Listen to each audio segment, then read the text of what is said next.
五老王，毁灭这个可恶的人类！现在，不自量力！皓月，我不可以在这里倒下。皓月还需要我。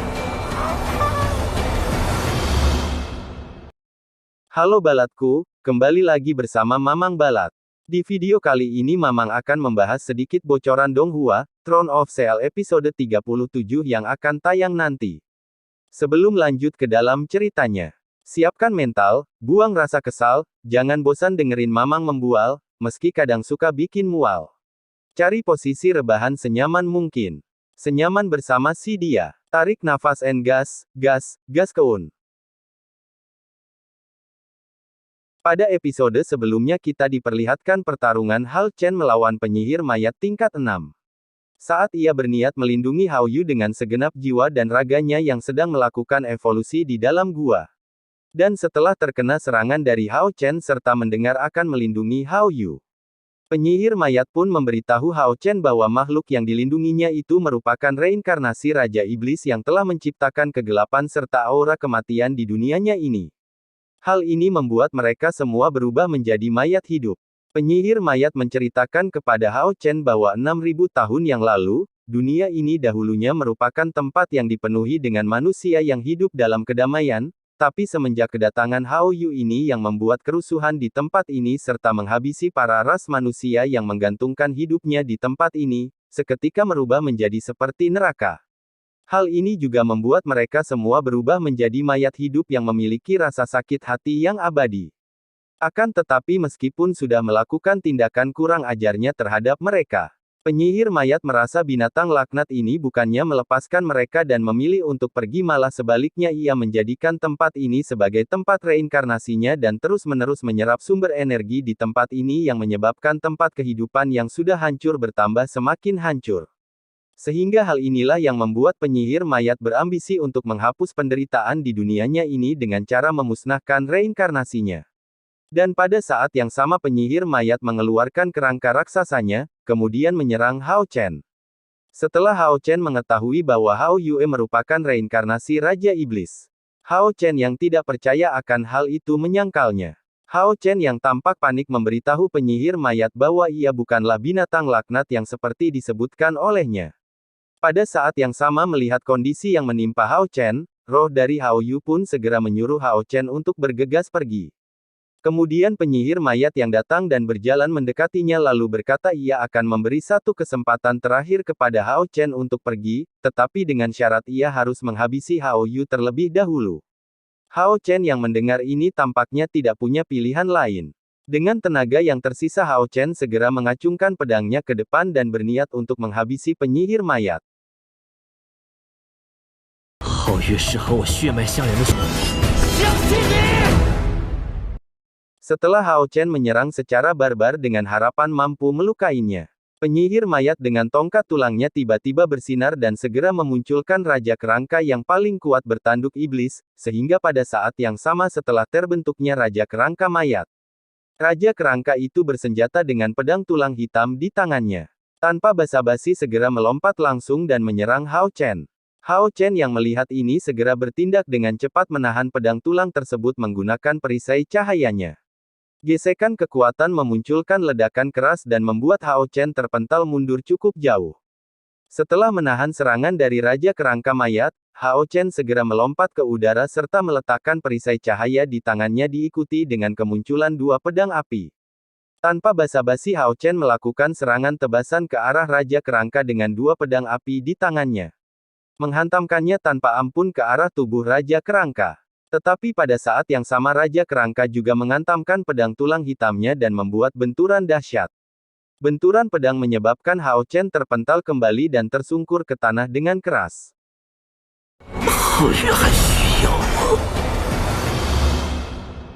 Setelah terkena serangan kuat dari Raja Kerangka mayat, ketakutan tanpa sadar muncul di wajah Hao Chen.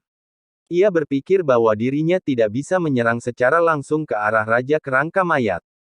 Sehingga pada saat yang sama setelah memikirkan hal ini ia pada akhirnya tidak punya pilihan lain untuk menampilkan mode seriusnya. Hao Chen pun tanpa basa-basi segera mengeluarkan keterampilan kesatria tingkat 5-nya, dan mengeluarkan tungku suci. Cahaya emas memancar pada tubuh Hao Chen dibarengi teriakan keras. Pada saat yang sama kedua pedang api di tangannya juga menjadi semakin kuat. Hao Chen pun langsung menyerang dengan tebasan pedang ke arah Raja Kerangka Mayat. Setelah terkena serangan tebasan dari dua pedang api Hao Chen, tubuh Raja Kerangka Mayat tiba-tiba menjadi kaku. Tubuhnya yang sangat besar tiba-tiba runtuh dengan banyaknya tulang belulang di tubuhnya jatuh berantakan. Hal ini pun membuat roh Hao Yu yang melihatnya menunjukkan kegembiraan di wajahnya. Roh Hao Yu merasa serangan Hao Chen ini akhirnya berhasil. Akan tetapi ketika kegembiraan ini masih terpancar di wajah Hao Chen, setelah meruntuhkan Raja Kerangkai Mayat membuat tubuhnya tiba-tiba menjadi lemah, Hao Chen langsung terbaring di tanah dengan kelelahan. Tetapi pada saat yang sama Hao Chen merasa kalau semua ini belum berakhir. Dia segera mengkonsumsi pil pemulihan, berniat sedikit memulihkan energi spiritualnya yang telah habis. Setelah Hao Chen mengkonsumsi pil pemulihan dan mencoba memulihkan energinya, tiba-tiba terdengar 3 kali teriakan keras dari dalam gua. Hao Chen yang mendengar teriakan ini langsung terkejut, akan tetapi setelah teriakan ini berlalu, perasaan mengharukan datang di wajah Hao Chen. Serta secara tiba-tiba merasakan kekuatannya telah kembali pulih serta membuat seluruh tubuhnya juga memunculkan garis-garis ungu dengan cahaya emas yang melilit tubuhnya. Beberapa detik kemudian teriakan kembali terdengar dan membuat langit hitam yang ada di tempat ini tiba-tiba berubah warna menjadi abu-abu. Serta aliran lava panas yang terus mengalir di tempat ini pun semuanya juga mengering. Membuat suhu di tempat secara mengejutkan turun drastis. Ketika fenomena di dunia mayat ini masih terjadi, tiba-tiba suara rendah perlahan terdengar dan sesosok bayangan hitam besar perlahan-lahan muncul.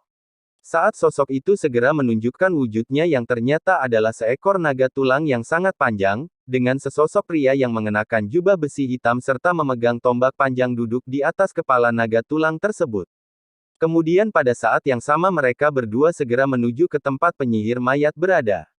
Setelah sampai di sana sosok pria yang mengenakan jubah hitam itu tampaknya merasa kecewa karena kedatangannya kali ini sedikit terlambat, untuk membantu penyihir mayat untuk membunuh Hao Yu yang merupakan reinkarnasi Raja Iblis. Ia merasa setelah Hao Yu telah selesai berevolusi menjadi kepala 3, sudah dipastikan bahwa ia akan kembali ke dunia tempat ia dilahirkan, yaitu dunia manusia. Hal ini membuatnya hanya bisa pasrah serta harus sabar menunggu di lain kesempatan berikutnya untuk menghabisi Hao Yu. Sehingga pada saat yang sama penyihir mayat yang mendengar hal ini tampak sedikit marah. Namun penyihir mayat pun hanya bisa bersabar kembali. Sosok jubah hitam menyarankan untuk menyelenggarakan rapat dengan mencoba menggabungkan kekuatan mereka serta menemukan solusi untuk memusnahkan Hao Yu, jika ia melakukan evolusi lagi di tempat ini. Sosok jubah hitam itu perlahan pergi kemudian menaiki naga tulangnya sembari mengeluarkan cahaya hitam di sekitarnya. Sebelum pada akhirnya ia pun menghilang. Serta pada saat yang sama penyihir mayat yang melihat ini pun juga mengeluarkan cahaya ungu di sekitar, sebelum pada akhirnya ia menghilang juga. Di sisi lain, tiba-tiba Hao Chen merasakan tubuhnya benar-benar terguncang saat ia tanpa sadar melihat ke depan serta menemukan bahwa warna ungu di tubuhnya tiba-tiba menghilang.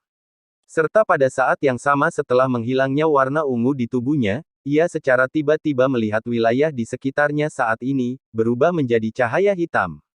Sebelum pada akhirnya secara mengejutkan Hao Chen telah kembali ke tempat ia menghilang sebelumnya. Setelah Hao Chen kembali ke dunianya, suara aduhai yang meneriakkan namanya terdengar di belakang Hao Chen. Hao Chen yang mendengar ini segera menoleh ke belakang, dengan wajah tersenyum ternyata itu adalah ayang bebek Chai-er. Melihat Hao Chen, Chai-er berlari ke arahnya. Hal ini membuat Chai-er sangat senang karena ayang bebeknya sudah kembali ke dunianya. Ketika Hao Chen menundukkan kepalanya, tiba-tiba ia melihat seekor binatang besar berkepala 3 yang merangkak di bawahnya. Menyadari kalau itu adalah Hao Yu, Hao Chen yang melihatnya terkejut terheran-heran tidak menyangka dengan perubahan tubuh Hao Yu yang jauh lebih besar dari sebelumnya. Setelah berevolusi Hao Yu mempunyai 3 kepala. Kepala api, kepala cahaya dan kepala angin. Pada saat yang sama ia juga mengatakan kepada Hao Yu bahwa wanita di depannya ini adalah Chai-er yang merupakan ayang bebeknya. Serta menyuruhnya untuk tidak perlu takut terhadapnya. Chair yang khawatir akan kondisi Hao Chen mencoba memegang tangan Hao Chen sembari mentransfer kekuatan spiritualnya. Setelah melakukan tindakan ini Chair pun akhirnya mengalami nafas lega dengan merasa tidak sedikit pun menderita luka parah pada Hao Chen. Tetapi pada saat yang sama ia juga merasakan tubuh Hao Chen saat ini dipenuhi dengan energi spiritual yang kuat. Mendengar hal ini Hao Chen mengatakan kepada Chair, bahwa kondisinya saat ini dalam keadaan baik-baik saja. Serta menjelaskan bahwa dirinya menghilang sebelumnya, hanya untuk membantu Hao Yu yang sedang berada dalam bahaya kecil. Hal ini membuat Hao Chen lagi-lagi meminta maaf kepada Chair. Saat Chair yang mendengar permintaan maaf terus-menerus Hao Chen, hanya bisa menggelengkan kepalanya dan mengatakan kepada Hao Chen untuk tidak terus menyalahkan dirinya sendiri. Menurutnya melihat Hao Chen kembali dalam keadaan selamat pun, itu sudah cukup untuknya. Setelah memastikan Hao Chen tidak dalam bahaya, Chair pun kembali. Keesokan harinya Hao Chen dan Li Xin kembali ke kuil aliansi. Karena masih ada pertandingan bagi Hao Chen. Pada pertandingan kali ini Hao Chen akan melawan seorang mage tingkat kelima. Mage ini juga merupakan peringkat 2 dari kuilnya. Mage ini bernama Huang Yi. Huang Yi ini memiliki atribut tanah. Saat pertarungan melawan Hao Chen, atribut tanah Huang Yi sangat merepotkan. Ketika Hao Chen ingin mendekati, dinding tanah selalu muncul menghalangi. Terlebih lagi Huang Yi memiliki tungku spiritual elemen tanah, dengan ini seluruh arena pertarungan menjadi domain bagi Huang Yi. Bagaimanakah cara Hao Chen melawan balik? Tunggu di cerita Mamang Balat selanjutnya. Oke balatku, sampai di sini dulu bocoran Donghuanya. Maaf bila ceritanya tidak sama persis dengan Donghuanya nanti. Jangan bimbang, jangan ragu. Sebelum menghilang, like subscribe dulu. Sampai jumpa di cerita selanjutnya. Akhir kata, Mamang Balat pamit. Wassalam. Terima kasih sudah menonton Balatku, like, comment, and subscribe.